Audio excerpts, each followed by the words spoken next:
Hi everyone, this is Swapna Abraham with you on the what started as 1,000 Songs in 1,000 Days, but now is 2,000 Songs in 1,000 Days, including both the 1,000 Songs in 1,000 Days challenge and a children's song a day for 1,000 days.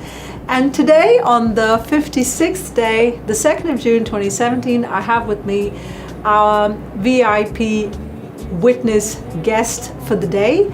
The second in this challenge, Peter Middlebrook. My pleasure.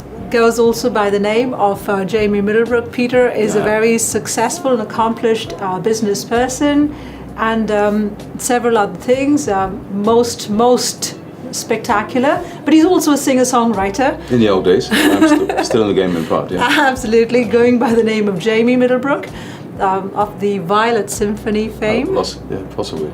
And has also worked with some Indian musicians. A lot, absolutely. Isn't that right? Calcutta, absolutely. Yeah. Yes, right. So it's really wonderful having you here, It's Peter. my pleasure. Thank you for accepting my invitation. Why are you doing this? Let me ask you. No, because it's a huge undertaking. I mean, it's like everything in life. You have drive and passion to do something, and we are the planet's sitting in an ether. Mm-hmm. So one has to find rationality and meaning to do something. What was the original? Well, actually, yes, good question. I've done the 20-odd plus albums, yeah? I know. And can you imagine a musician, a singer-songwriter, I'm not really a musician, singer-songwriter, having done 20-odd albums and still feeling unfulfilled? It's either a terrible state of, I don't know, what is it, vanity? What is it? But I was so unfulfilled. I started off as a gospel musician, and that's what I primarily... As a musician or a person? Because they're person. As a person. But I was also a musician along with being the person that I am. Yeah, sure, it was always gospel music, right? It still is primarily that, right? But I felt so unfulfilled as a singer-songwriter, and I thought, let me push myself to do something so big in what I think I'm gifted in, so that I'll feel that I've done it. Yeah, sure. And I thought, now how can I push myself to what extent?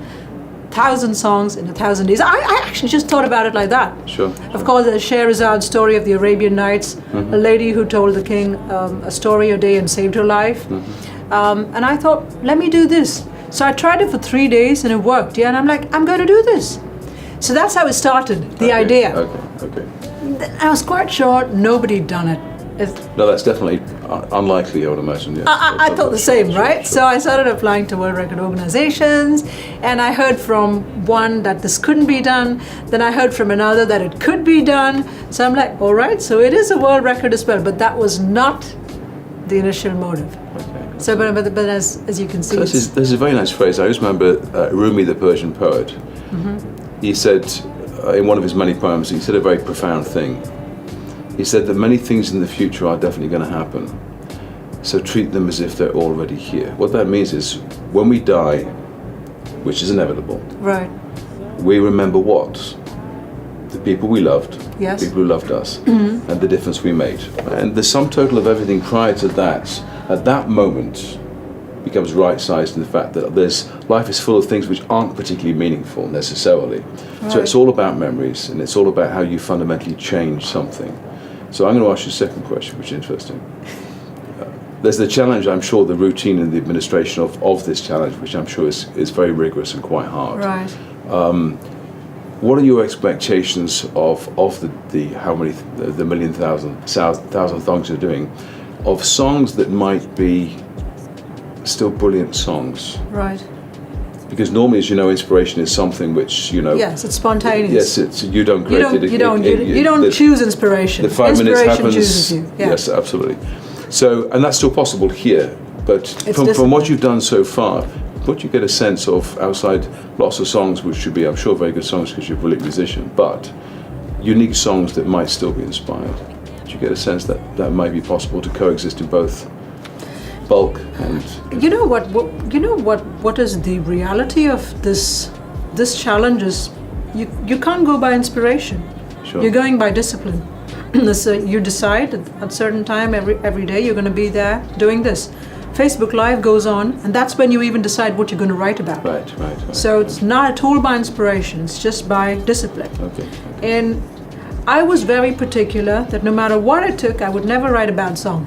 Because you go back. No, absolutely, yes. You go back even to your inspired songs, and you know that there were some terrible songs, right? So I don't want even one of the 1,000 songs, No, sure. 2,000 songs if you like it, to be like that. I want each song, every day, the songs to be good.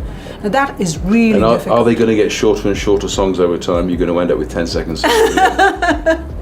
It's possible, right? It is. It's possible. Because they become, And a 10-second song still classifies. they become jingles after a bit. Absolutely, But the point yeah, is sure, that, sure. no, on an average 2.5 minutes for the main Yeah, song. The kid song, a minute plus. Okay. A minute plus. Okay. It's at least a minute. Okay. You know, you've got to have for the main song a couple of verses, a refrain.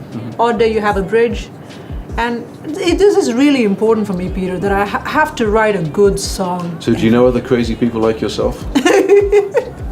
There is a person. No, I mean, I got some of my close friends. I mean, I'm a very driven person. But some of my close friends, I have a guy called Scott Ragsdale. I think I maybe mentioned to you at some point, who was a very interesting guy. He was in the US Olympic team when he was young. Right. And about 3 weeks before they went to the Olympics, he had an accident and went into a coma. So he missed the Olympics. So as a result of that, there was some unfilled part of him. Of course. So about 5, 6, 7 years ago, he decided one morning he was going to wake up and he was going to go and swim the channel between England and France, which is about Right. 35 miles, which he just went basically down there a couple of months later without practicing and did it.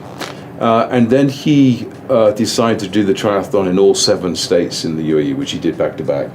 And then he tried to do twice. Twice he didn't finish. What is called the hardest race in the world, which is a race across America, where these cyclists, they cycle 3,200 miles in 11 days. So they cycle for 23 and a half hours a day, they sleep for half an hour, and then they cycle for 23 and a half hours, and they do that for 11 days back to back. And he, in the 8 months before this, was cycling, I think, 12 to 18 hours a day, every single day, on top of being the CEO of a large company. Oh. So you're in the same group, basically, as far as I can see.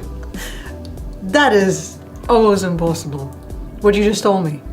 It's almost unbelievable. It's hard work. I mean, so that it's all about your mental state of mind, and whether your mental state controls your body or whether it's vice versa. With most people, it's the other way around. It's donuts and other stuff. No, this is difficult because I'm poi coming bhaji here. and the other. Yeah, 5 days a week I'm coming here after work. Okay. Which is I have flexi hours, so it's not 9 to 6, it's 8 to 3 and 1 hour after I finish my challenge every Yes, night. of course, yeah. So I have to brave traffic, reach here an hour, start.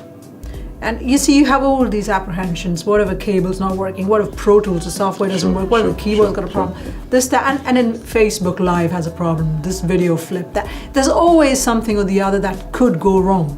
But you just have to do it. You have to be prepared for the worst. Another challenging question for you, which I was mulling on the way here, because the motivation behind doing it. I was thinking, I actually just searched on the Guinness Book of Records, what's the longest song ever written? I think it's 65 or 69 minutes. Why didn't you go for the longest song ever written? It's only 69 minutes. Yes, apparently so. 69 minutes, because you can choose genre, so rock, pop, whatever. But you could probably have done that in a couple of weeks and still got a world record. What do you reckon? It's not a bad idea. Option number It is 2, one of perhaps? those options. You know what? This 1,000 days is going to end on the 1st, God willing, on the 1st of January 2020. Okay. If everything goes fine, I plan to do a marathon the whole day. Okay, absolutely, sure. It's not going to be the longest song as of now. Well, this is something I could think about. Why Absolutely, not? sure. But it's certainly going to be 10 or 12 songs in a whole day. Who's done that kind of stuff? Yeah, only crazy people. I think. The most numerous songs in a Interesting. single But do day. you find yourself the night before thinking through? Because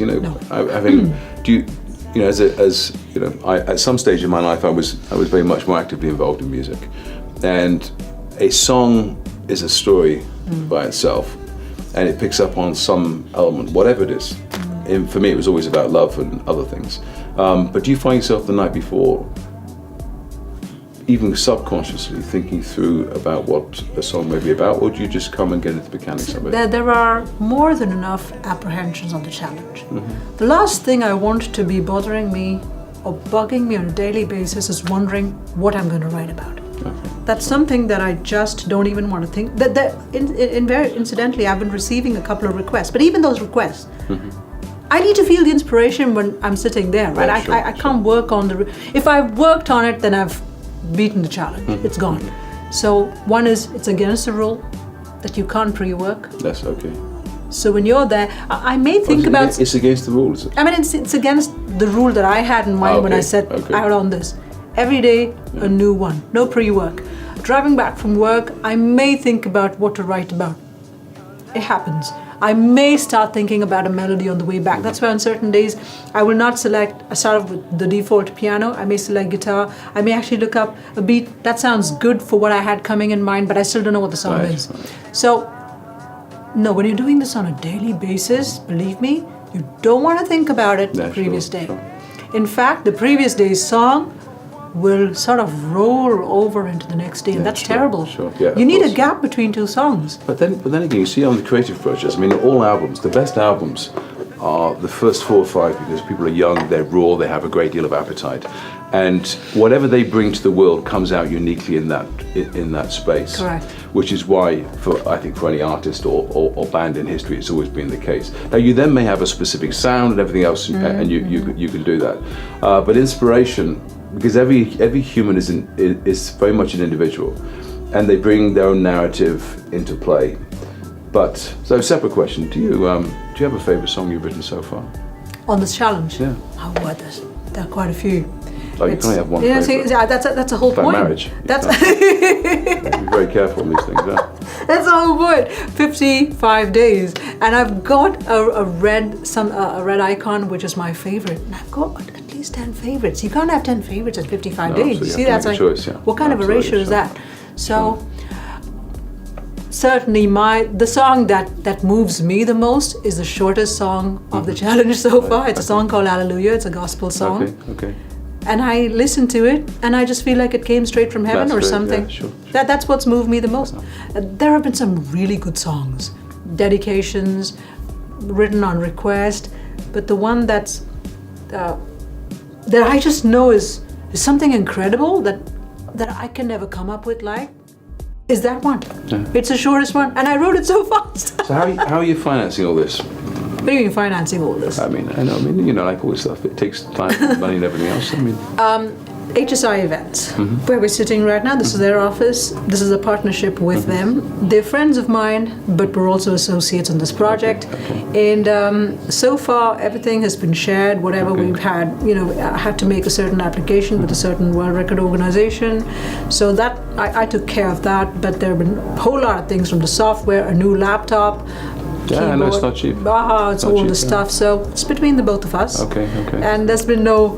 No, I was just thinking, there's a big world out there. There's nearly 7 billion people. I'm sure there's a lot of people who wouldn't mind, giving you $50 for you to write a song and you can stick it in. Thank you, Peter. The friends. So far, it's come from friends. Sure. I thought 1,000 days is like a long shelf life for any corporate to have their logo here. I'm from India. There are lots of Indians in this country. Absolutely. The project is pegged to Dubai time, a Dubai day. Okay.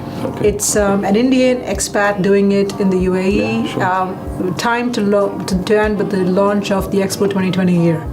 Right? So I thought there would be a lot of attraction, but so far, quiet. But when you see, you've sent the message across to a lot of people, but nothing's really come back. Like, yes, we're interested. Wow, 1,000 days shelf life is a long life, right? Have you spoken to Noah Raford? I don't know. I knew that was going to be negative. So Noah Raford, he was for many years. He was the innovation advisor to the Prime Minister here. He was an old friend of mine. Okay. You should speak to him. Okay. Because the question is, of the best songs that you may have, some of them could be used in the 2020 thing. I'm going to end the challenge with a song about Dubai. See, I know the title already. But can they use your stuff? Of course. Yes. Dubai, where the world meets. Yes. Yeah, sure. That's going to be the last song. So why do you think Dubai is so special then? This is home. I'm Indian, but this is home. My dad was here from 68. I was born in 71. My parents, this is our home. This is what made us. We made our living in Abu Dhabi. Yeah, I came to Dubai, but so this land is really special. I happen to come back. I mean, why would I ever come back unless there was something special about? It's absolutely. Or just destiny. An expo happens to happen, and I happen to have this freak of an idea. And then here we are doing it, and here you are, Peter. And really, Well, then, thanks very much for the invitation. I look forward to right. to So, hearing what you do. can we then just get on with it? We can. I'm in your capable hands. Absolutely. Lovely. Thank you so much. It's my pleasure. Absolutely. Nice to see you. Good luck Lovely. with everything. Thank you, Absolutely. Peter. Pleasure.